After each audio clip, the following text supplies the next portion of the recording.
Welcome everyone to another episode of the Pelvic Health and Fitness Podcast. Today, I am honored to welcome my friend and colleague, Rosanne Robinson. Rosanne is a mom of two and a registered dietitian who has specialized in pediatric and family nutrition since 2010. Through a non-diet, body-inclusive, and neurodiversity affirming lens, she helps parents move from chaos to calm at mealtimes and raise happy, healthy, and intuitive eaters. Rosanne is the co-owner of Blueprint Nutrition, a virtual private practice with a dual specialization in child and family nutrition and sports nutrition that serves clients across Canada.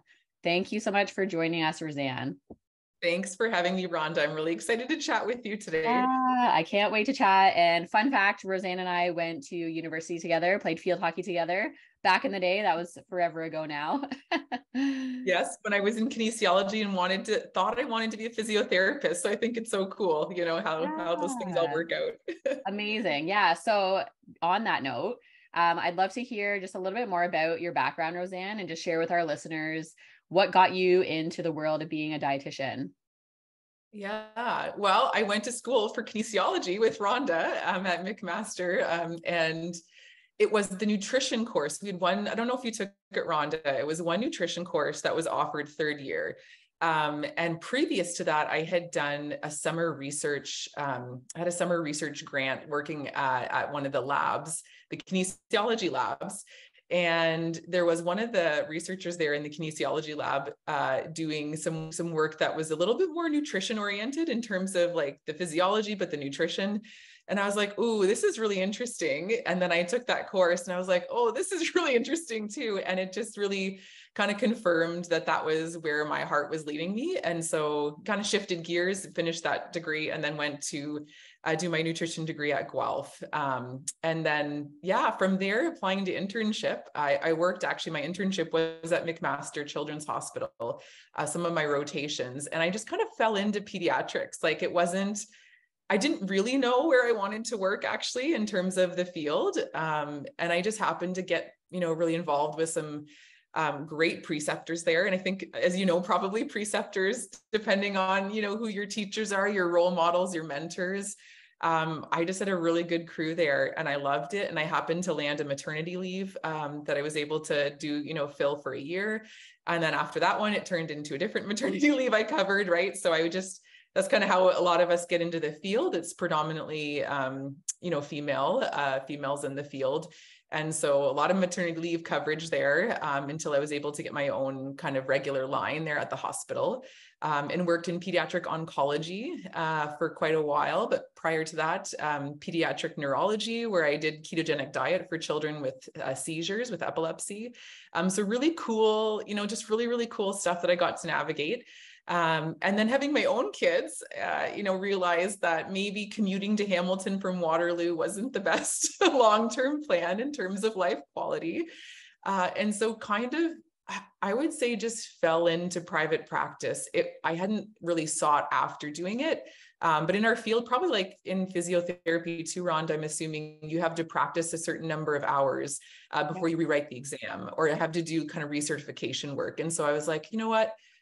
There are no pediatric hospitals in the Waterloo region. And so I was like, okay, if I really want to work in pediatrics, I'll just kind of see a few clients on the side. And then just the taste of that, I think got me going. I'm like, hey, this could actually, work. And ended up having a partnership with a colleague of mine that we kind of co-own the business together in pediatrics, and she does sport nutrition. So it's kind of a combined niche that we have together. But it just kind of came together. I don't know. Yeah. And now obviously doing a lot less clinical work, more, helping families around feeding frustrations, picky eating, food relationship kind of work. And then we have a few other dietitians on our team who specialize in pediatrics and eating disorders, and GI conditions. So it's a really nice kind of team that we can, help families from all different areas and families who are struggling with different things.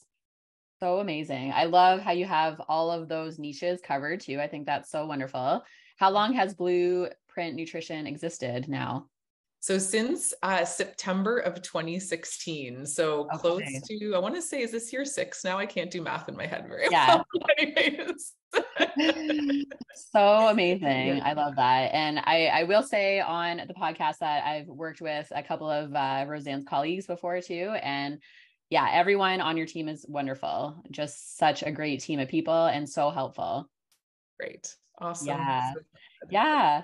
So I do want to share too. I think I said this to you when you and I first chatted, when we first reconnected, when I said, I know Rosanne, I want to reach out to her, see what she's up to, that you restored my faith in dietitians. Do you remember I said that? Do you remember me saying that? I do remember that.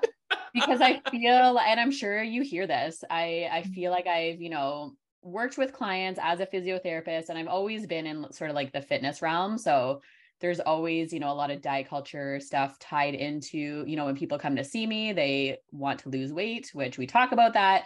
And then paired in there, they've seen dietitians, maybe they're diabetic or they're dealing with issues. And a lot of the advice I heard shared from them through their dietitian is like very restrictive. Yeah, very tied in diet culture language. And I just would always get kind of like a bitter taste about it, because I'm like, okay, like that's fine. And not to, discount what your dietitian's saying, but like, is that realistic? So we kind of talk, it's a tricky thing to kind of work through. So yeah, once I talked with you, and I honestly didn't know there was any such thing as a non-diet dietitian or like an anti-diet approach. I had no idea that was even a thing until I met you. Yeah. And Well, so, that's yeah, do you want to awesome. share with our listeners like what that even means? Yeah, absolutely. And I think this is where, and again, I'm not sure, Rhonda, how you would speak to this with your profession, but what you learn in school and then what kind of goes on in the real world, so to speak, there's a bit of a disconnect. And I think in nutrition and dietetics, there's a fairly massive, disconnect. Between that and in school, you're taught about, and it's really adult education based, and it's very diabetic and, heart health and some of those kind of, conditions really, really based in those. And so of course you're kind of learning some of the old school, kind of more traditional ways. I don't know what's happening now actually in terms of education. So I shouldn't say, maybe things have changed. But really my education was based in diet culture, I would say, Yeah. in terms of like everything that I was taught. Like I remember doing food records and counting calories, and like those were exercises, like part of our training. And then it wasn't until I got into the field, and it's like in pediatrics, it's a little bit different because I wasn't ever navigating weight. I was never working in that area in terms of weight loss for kids or things like that. But just understanding like the realities of feeding children, right? And how restrictive diet culture concepts are and what we bring into feeding our kids as a parent, and our own like history around, diet culture. And diet culture really just go back to that, the pursuit of thinness, right? At any cost, right? And just how much like our society bases, success on your appearance and the size of your body and what your food you're putting on your plate.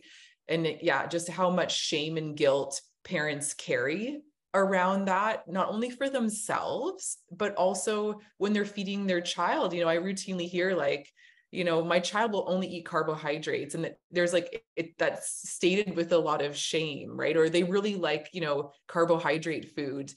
And it's one of my biggest goals to like let parents let go of that shame and guilt.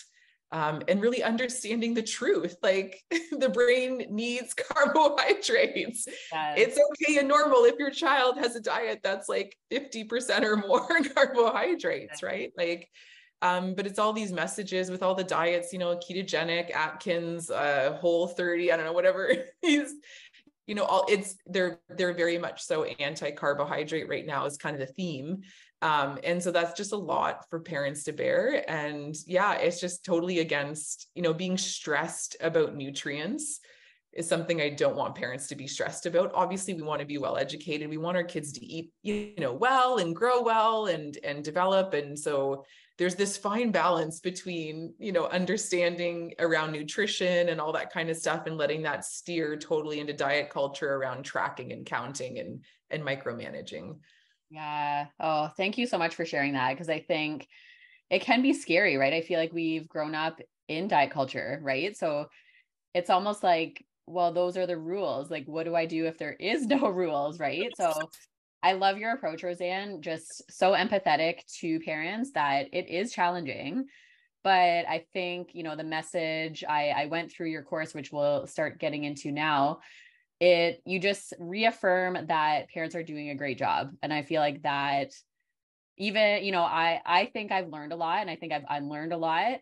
And when it comes to packing my own kids' lunches, I feel pretty good about it. I know, there's things that probably I can work on, but at the end of the day, like watching your course, I was like, okay, I think I'm doing all right. So yes, let's get into your course. So what is the name of your lunchbox course, Rosanne? Yes, it's school lunches for kids. Four Yeah. is the number four. So school lunches for kids. And essentially it's just trying to help parents. One of the things that I often navigate with parents is around school lunches. They find that it's really, really challenging. And so I thought, it'd be good to put everything into one little one little mini course, right? That parents can kind of go through at their own pace.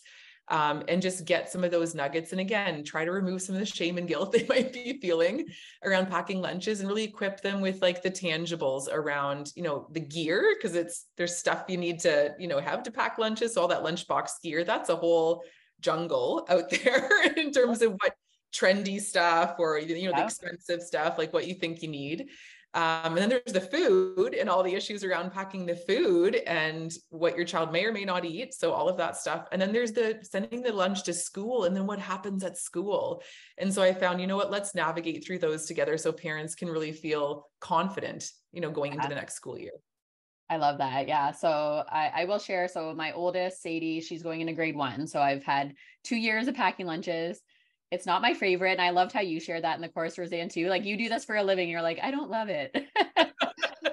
And it's just, for me, it's monotonous, right? And I think any task that we do as a mom that's monotonous is just really draining.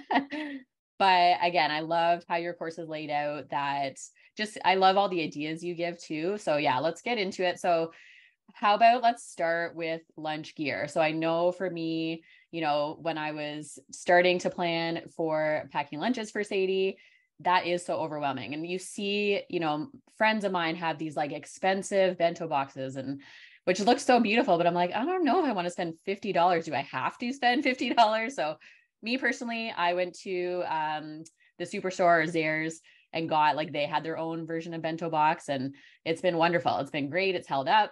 But yeah, do you want to just touch on gear, what to look for, what is important to consider, and yeah, what's out there on the market? There's so many things. Oh, there are so many things. And so I've broken down this kind of into 10 essentials.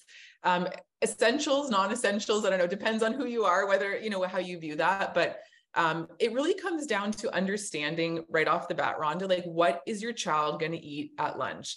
Because there are so many pretty containers and like all the stuff that's out there. But if your child isn't going to eat a little snacky lunch with little bits of this and little bits of that, they just want a massive, sub.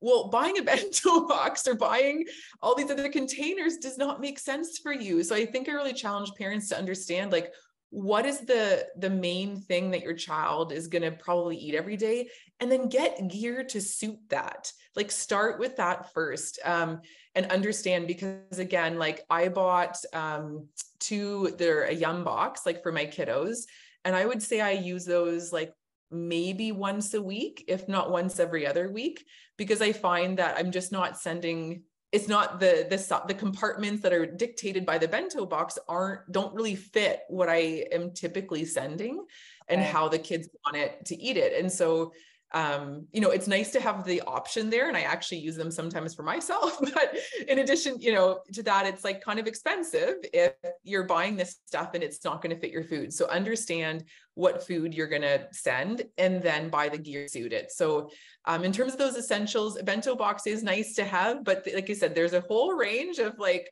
what you can put in them and the cost. Containers, I would say, are really important. Regardless if you have one box, it's nice to have separate containers.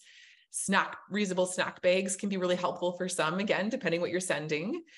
Cold packs, definitely an essential, number 4. So cold packs you want to have, surrounding the food to help regulate the temperature, make sure it stays at a good temp for all day to, not have any food poisoning issues in terms of bacteria building up.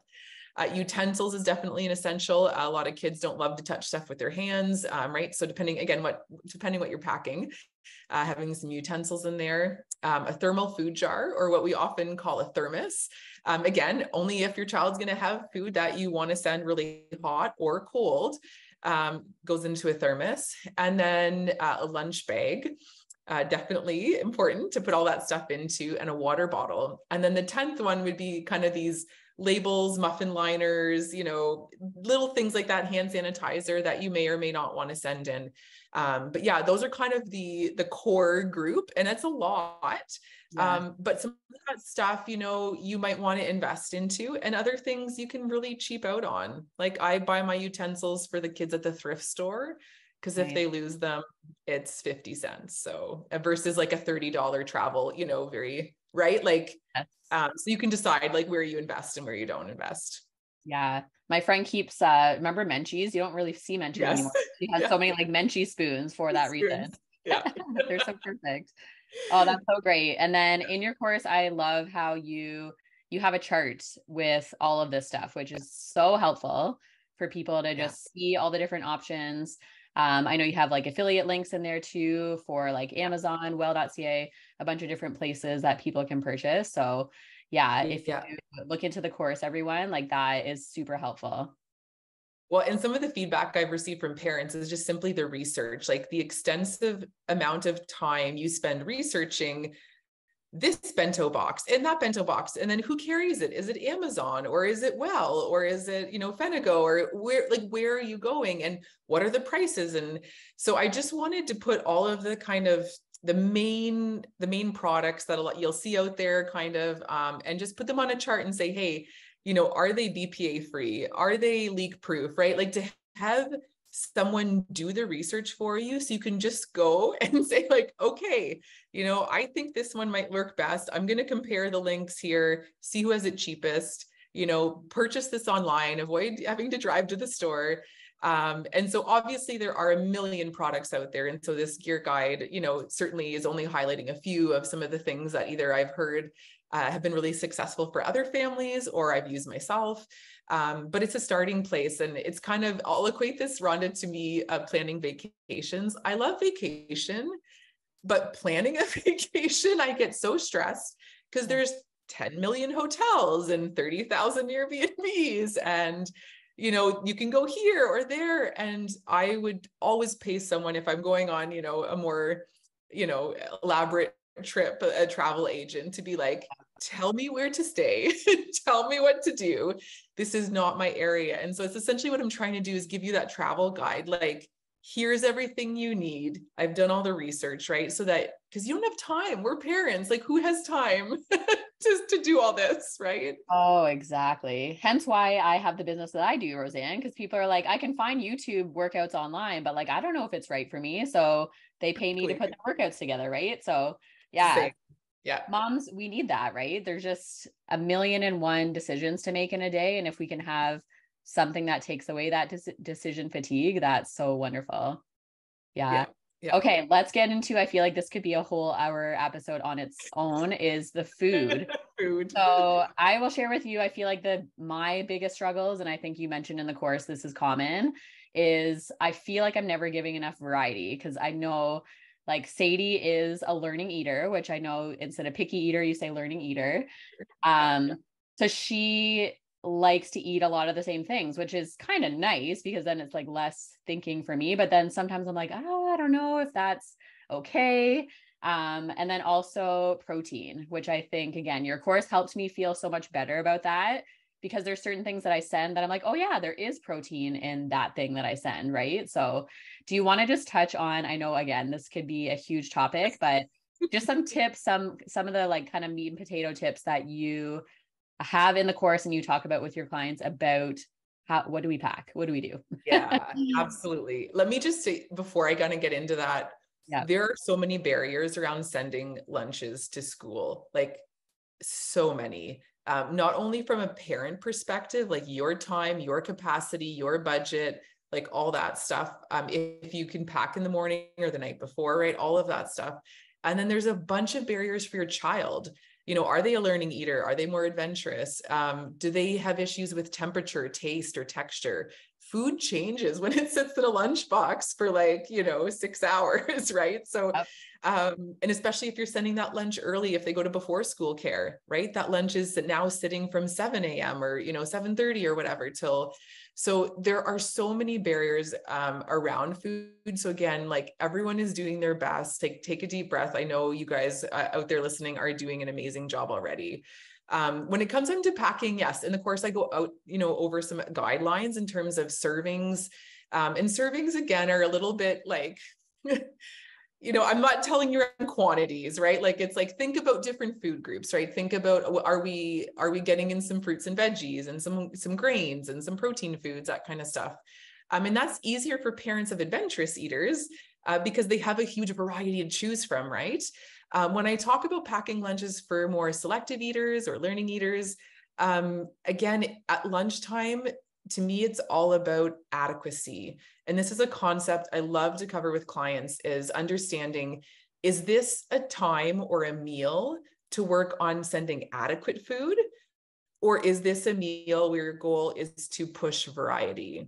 In my humble opinion, and there might be dietitians out there who disagree with me on this, but again, caveat here is that my client load, who I normally work with, it's 90% or more of, children who are more selective eaters or learning eaters. And so my opinion here is that you work on sending enough food, adequate food. And if that means that most of the lunch includes, crackers, or a muffin or a bagel, or I can't think of anything else, but those types of foods that kids often like more, that child is going to be nourished. And let me share quickly here a story that I was just recently talked with a client, and they told me that they were sending in kindergarten, their child, they were sending beautiful bento boxes, colors and shapes and sizes and proteins and fruits and vegetables. And they said eventually, and they were coming home, full, but she kept sending them. She's like, I need to send variety, I need to send. So she kept sending the same types of lunches that kept coming home full. And then eventually she got a note from the educator in that class saying, we think your bento boxes are gorgeous. We would love to have them ourselves, but your child is not eating. Please just send something they'll eat. And that was kind of a big kind of aha moment for this mom to be like, okay, how does diet culture play into this too, right? I need to send all of this stuff, or the expectations we see on Instagram or Pinterest around all these, bento boxes. Even the bento boxes themselves, Rhonda, they say dairy, fruits, vegetables.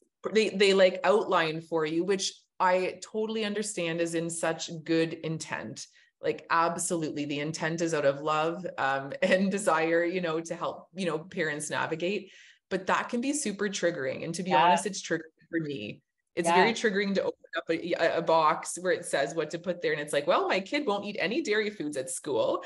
My kid's not eating any, and now all of these, are filled with things they shouldn't be filled with. Right. And so, it's this understanding that lunch, you can focus on adequacy. You can send enough food that your child is going to have calories and they still can have a good learning day, even if it's not perfectly, I'm using air quotes, balanced, right? They can still learn, and they will learn well if they have food. But if we send all this stuff that they don't like and they don't eat it, then it's kind of a lose-lose situation. And it can really trigger you as a parent when it comes home full. And you feel like all that food went to waste. Yeah, that's so good. And I think, as you touched on the beginning of this conversation, there's so many layers and there's so many factors, mindset shifts involved where, so are we packing to fill our child, or are we packing the lunch to, prove a point that I'm a good mom? Right. Yes. And I think, I feel like I've done so much work in unlearning in my own life that it doesn't bother me. If I'm sending bear paws and granola bar, chocolate covered granola bars, maybe a past me would have been like, oh, that's going to make me look like a bad, quote unquote, bad mom because I'm sending too much, quote unquote, junk food. But because I've worked through so much of diet culture and stuff in my own life, it doesn't bother me. So if someone did say something to me about that, I feel strong in how I am raising my children to talk about that. Right. So I think, but that's for people that maybe haven't worked through their own diet culture stuff, that would be so hard. So I know even my daughter came home the one day and a boy in her class, so this is SK boy, she said she came home from school and she said, Mommy, so-and-so in my class said I need to stop eating so much chocolate or I'm going to get fat. And so we like talked about that. And my first, as my eyes like, and my first gut instinct was like, I feel sad for that boy, because that is the messages he's been taught at home. Yeah. And so we talked about that. I said, how did that make you feel? She said, it made me feel sad. And I said, did you still eat it? She said, yeah. And again, it's not like I'm sending a lunchbox full of chocolate bars, Roseanne. Like I'm sending again, watching your course, I'm like, I'm doing a really good job. I know I am.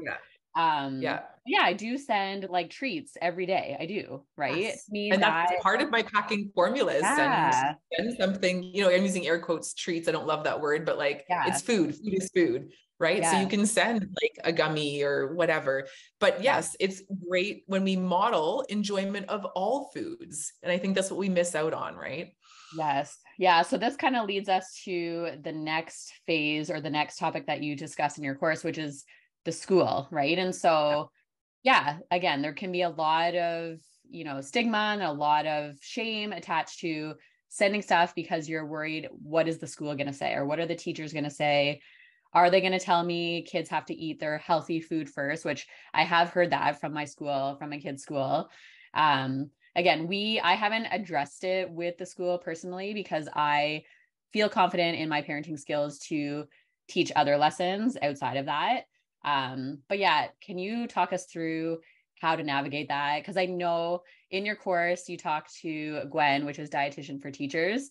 She talks a lot about that, going through like the course handbooks and some of the silly things that are still just old school, right? Like we are a chocolate-free school. I was like, what does that even mean? We are a chocolate-free school? What? So yes, it's still so rampant, right? Diet culture messaging in schools. How do we navigate that? Yeah. Let me start off by talking about whose job it is to do different things, right? So there's you as the parent have jobs, your child has jobs, and the school has jobs. So your parental jobs are deciding what foods get sent, right? And that's going to be influenced by your budget, the time you have to prep, your nutrition values, diet culture potentially, hopefully not, but food preferences, allergies, sensory needs of your child, right? Like there's so much that goes into that, but you get to decide what foods are made available to your child to pack or for you to pack, right?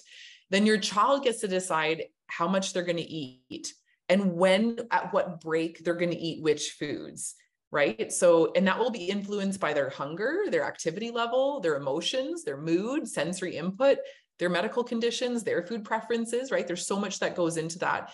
So in there, and I think Gwen makes the point of this in the course on the video when we have this conversation is like, if your child is hungry, they're not going to start with their carrot sticks. Like they have 20 minutes, 5 minutes probably of that they're hand washing.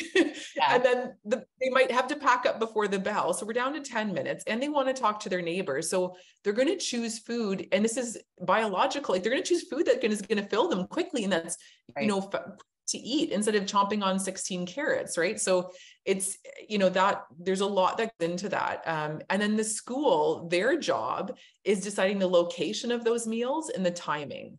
Okay. And that's going to be influenced obviously by the school. If your child attends a public school or Catholic school, I know they do things differently, or a private school, and accommodations potentially that have now been made since the pandemic, right? So they get to decide kind of location and timing.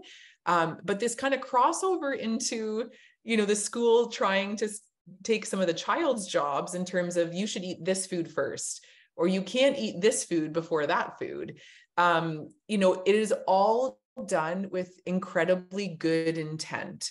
And I love, we talk about this in the course, but it always comes from love. Like I've never met a teacher who is trying to do things out of ill intent, right? That's never the case, but it's just maybe again, their own journey around food, and like what they hold true around food or what they've learned about food growing up, and their own struggles potentially around food. And then this preconceived notion that sugar leads to hyperactivity in children. And so there's not, I can't today share with you any kind of systematic, review on, yes, sugar leads to hyperactivity, because that doesn't exist. Like we don't see, there's no like evidence-based research there. Might that be the case for some children? Sure. There's always like caveats. Just because research doesn't support it at a statistical, significant level, doesn't mean that there's one-off, situations out there.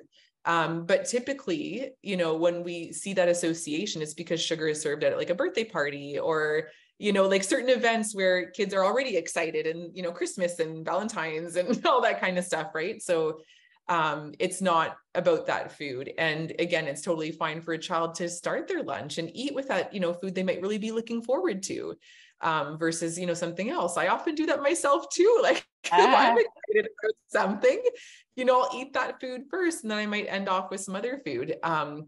So yeah, it's when that crossover happens, the crossover of like roles and responsibilities, where things can get tricky. And then, you have some kids, Rhonda, who are rule followers.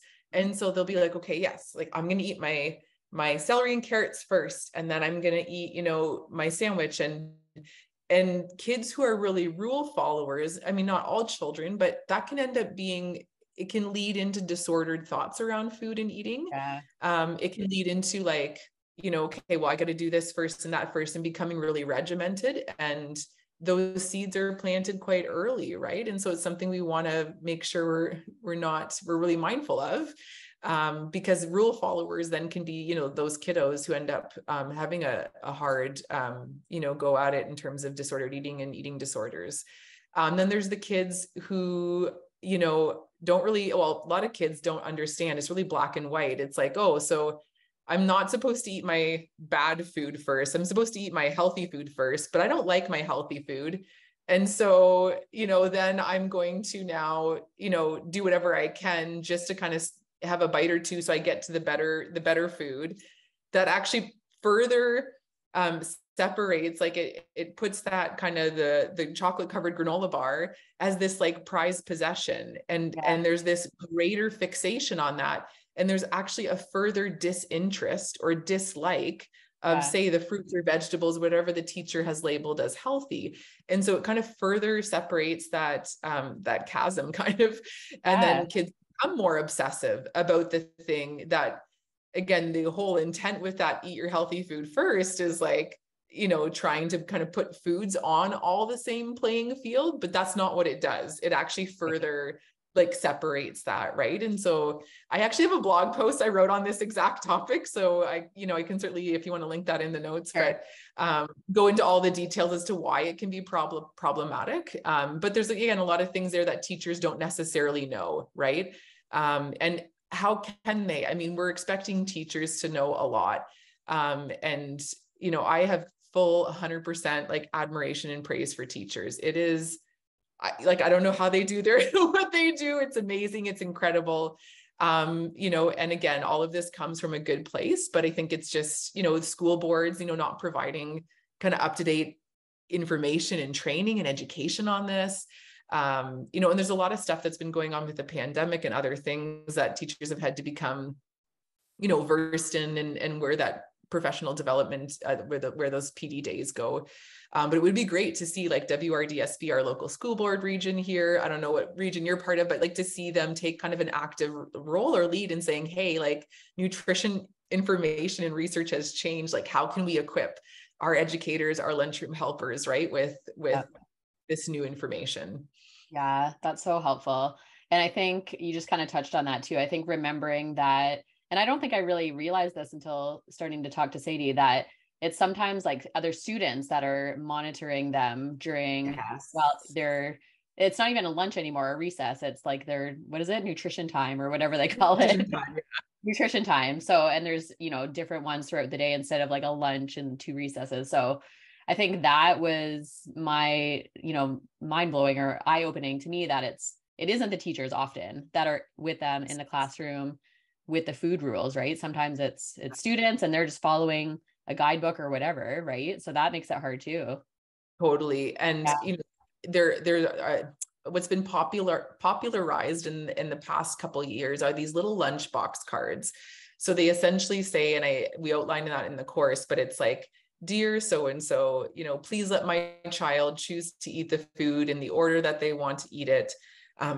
Because of the rotating volunteers that come into the classroom, to kind of have something that is on their lunch, that if they're, told, hey, like you can't eat your, granola bar, you need to eat your celery first, that the child has something to kind of advocate for themselves. I have a love-hate relationship with these cards though, Rhonda.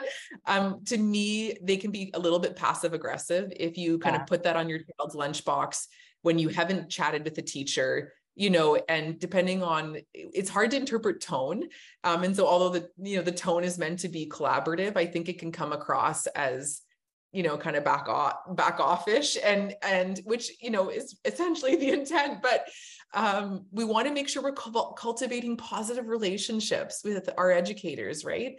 And so I always think the starting place is, have a curious conversation. Like, my child came home and said, this is what's going on. Like, can you confirm for me, or can you let me know a little bit about what's being discussed? Again, approaching from curiosity instead of judgment goes a long, long way. And then if you decide from that conversation that, hey, because there's so many rotating volunteers, it would be good to have a little note on the lunch, then yeah, absolutely. Right. But I think just like, sending the note sometimes may not be the best way of collaborating, right off the bat, or again, like jumping the gun and going right to administration, or, the principal or the trustee, or, it's always important to cultivate those positive relationships with the educators. And again, half the time they're not the ones in the classroom, and or may not understand how some of those rules have been impacting your child.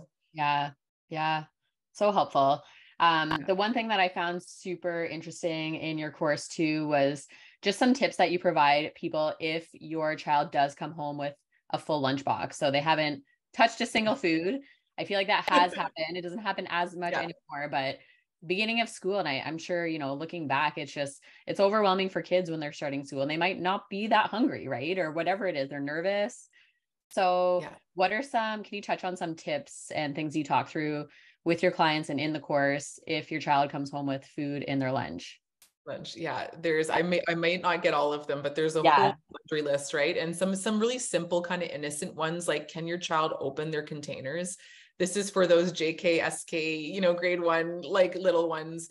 Can they actually do that latch or turn that knob or like flip the things down? Thermoses can be really challenging if you really crank those suckers on tight, which I have in the past, and my kids come home, not even the teacher can open this, so it's just making sure, like, simple things like that. Can they open all of those containers? Some other stuff that we kind of run into is, like, unfortunately, lunchbox bullying. So is your child being, are you sending food that has a distinct smell that maybe other children aren't used to? And so I find this with a lot of cultural foods. And it's really sad, right? So kind of sitting down with your child and saying, hey, like, is someone saying anything about your lunch, trying to have that open conversation. And again, following up with, the educator to say, hey, is there a way that we can even, do some education for the entire class on, like, food diversity and, making it a really, like, food neutral classroom and really open and welcoming to kids with all different types of foods. A lot of families that I work with have children that are on medications during the day. So that are stimulant medications that actually decrease the appetite, right? And so a child might be hungry for breakfast, but not really hungry all day during the school day. And especially if some of those foods aren't familiar foods, or foods that, if we're sending that pretty bento box of, things that they haven't necessarily learned to like. So sending foods that actually are doable for them, right? That are in kind of small amounts. And speaking of amounts, again, if you have a child who's a learning eater, which I do, I used to send a full sandwich, like, you need a full sandwich. And that's just not, if they have a smaller appetite, they're still learning to like certain foods. Having a large amount of food can be so totally overwhelming. So actually maybe cutting it back and sending smaller amounts, right? Because that sometimes kids will see a massive amount of food and be like, it's just so overwhelming. I can't even begin to think about where to start. And so I might as well just not, and like, boom, close the lunchbox. So yeah, and there's a bunch of other, stuff in terms of the classroom, with the type of noise level that's going on in the classroom. If your child's like a chatter, right? So there's lots of different things to consider. And some of those are things that you can navigate with your child at home. And some of those are things that, require conversations with like your educator or the school. Yeah. And I just loved in that conversation too, how, again, you just remind parents it doesn't mean there's something bad about them as a mom or as a parent, right? There's no correlation between if your child finishes their lunch and you as a successful parent, right? Yes. So I love that too. So often, and I can say this is with true authenticity. This was me like early on. The lunchbox comes home barely touched, and it'd be triggering. I can't lie. Like, it's like, oh, like, why aren't you eating your lunch? And then I would get fairly like I'd visibly show frustration, kind of in those early days. And I was like, this is not, this isn't helping anyone. And especially after school, and I could sense like my child's stress around like pulling out the lunch and like putting it on the counter. And so now, I really, we've completely backed away from all that for a long time, but it's understanding the right time and place to engage with your child if that lunch is or isn't being eaten. It may not be right after school when you open the containers and you're feeling, because it can be hard. Like, let's be honest, right? You want your child, to eat enough, especially if your child is maybe having a hard time gaining weight, right? Or there's some other kind of medical concerns. And so taking a deep breath, and having a curious conversation in a really, relaxed setting, say, right before bed when it's just the two of you and no one else is listening, and you can just, ask an open-ended question, right? There's kind of a time and place, and, lambasting or crying or screaming, with, why aren't you eat this, right? We all are there. And again, there's lots of grace extended, we can certainly, kids are very resilient, but trying to think about how and when we engage in those conversations, and then trying to follow up, am I focusing too much on variety and need to shift back to adequacy? Yeah, so great. Oh, this is such a good course, Rosanne. And I said, again, I'll share again that I went through the course myself, and it's wonderful. I've learned so much from you. And in the intro to this episode are all the details. So if you skip through that, rewind, listen to all the details of how to sign up for the course. The website and pricing and discount. So I will share, I am an affiliate for this course, which I'm so proud to be. So there is a bit of a discount code that you can use as well.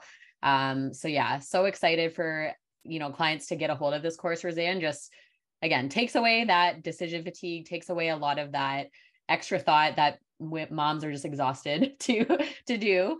So is there anything else about the course or just about advice that you talk to with parents that we didn't touch on that you want to leave us with? I think we did a great job covering a lot of the bases, Rhonda, but again, just to confirm that it is hard. And if you're feeling overwhelmed, and you're struggling, it's normal, and you're not alone. And for those of you who, need a little bit more support, even beyond the course, I'm happy to help. There's a lot of other pediatric dietitians across Canada who are also, anti-diet culture lens focused, and really, in that place of trying to help remove the shame and guilt.